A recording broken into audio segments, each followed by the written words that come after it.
Charles and his huge retinue reached the Spanish port of Santander early in July, when, as he wrote his Aunt Margaret, he was received with much humility and reverence. This may have been due to the large foreign guard which was there to protect him, rather than to any marked change in Spanish feeling. Yet there had been a change in Charles. He had grown up a great deal in the 5 years since he had first come to be crowned king.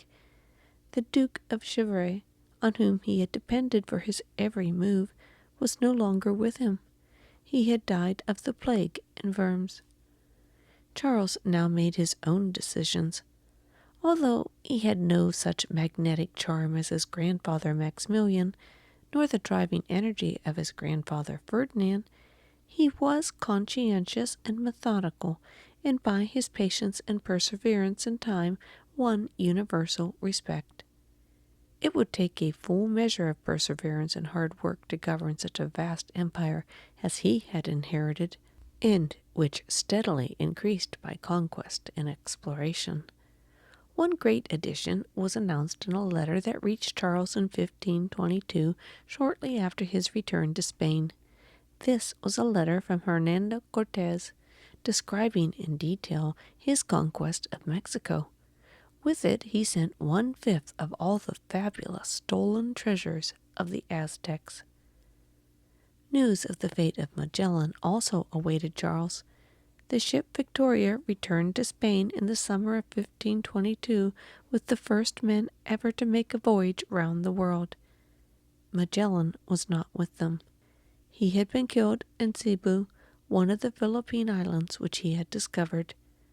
Though he had not completed the voyage, he had accomplished his purpose, which had been to discover the strait that would take him through to India. Magellan had found it, and after passing through the stormy strait, had come out upon an ocean so peaceful that he named it Pacific. Regarding the Spice Islands, some adjustment had to be made with King Manuel of Portugal, since in 1512 the Portuguese had reached and claimed those islands. Ferdinand Columbus was one of the commissioners appointed to arbitrate with the Portuguese, and Charles V eventually sold his claim to King Manuel for 350 ducats. Ferdinand Columbus was then in charge of India House in Seville, with the duty of examining and commissioning pilots. One of these was Sebastian Cabot, who sailed in the service of Spain in 1526 on an expedition to the Spice Islands. This was the year Ferdinand began to build his house just outside the walls of Seville, where he had purchased 17½ acres along the Guadalquivir River. It was a most pleasant location. Although there were no trees, he planned to import several thousand saplings from his property in the New World, from which he received sufficient gold to make him a wealthy man.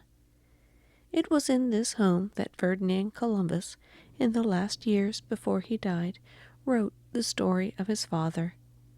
By that time the trees brought from America were well grown. The books in his library were in good order and being perfectly cared for by a man from the Netherlands whom he had brought to act as librarian. In 1536 he received a yearly grant from Emperor Charles V of 500 pesos of gold from the revenues of Cuba to maintain the collection of books, and another 225,000 maravedis a year, after he had written the emperor about the need for such a library.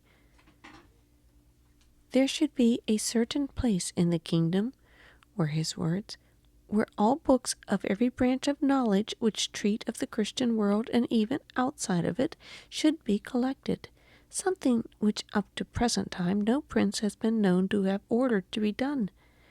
There should be an alphabetical list of the authors and their works, and also a subject index. Much of this work had been done, but Ferdinand wished to be sure that it would continue. Shortly before his death, further care for the library was recommended in his will.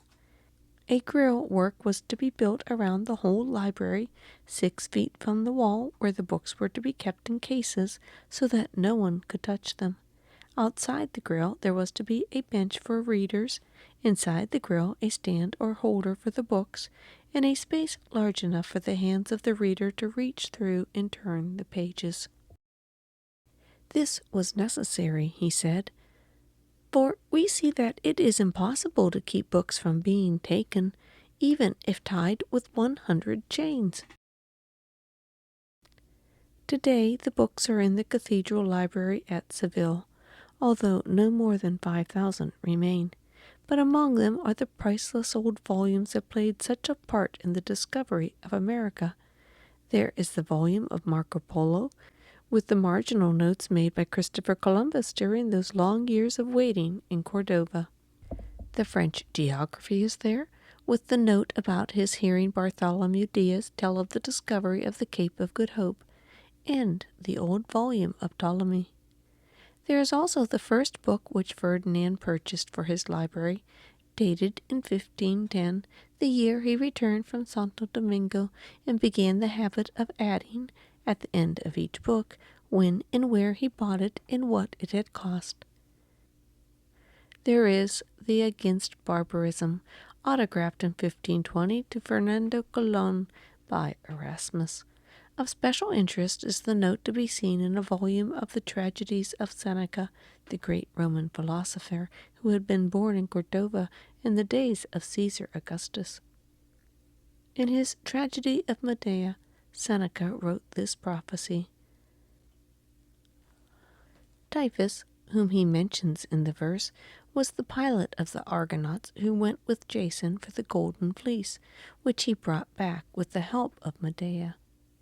This is the prophecy. An age will come after many years when the ocean will loose the chain of things, a huge land will lie revealed, Typhus will disclose new worlds, and Thule no longer be the ultimate.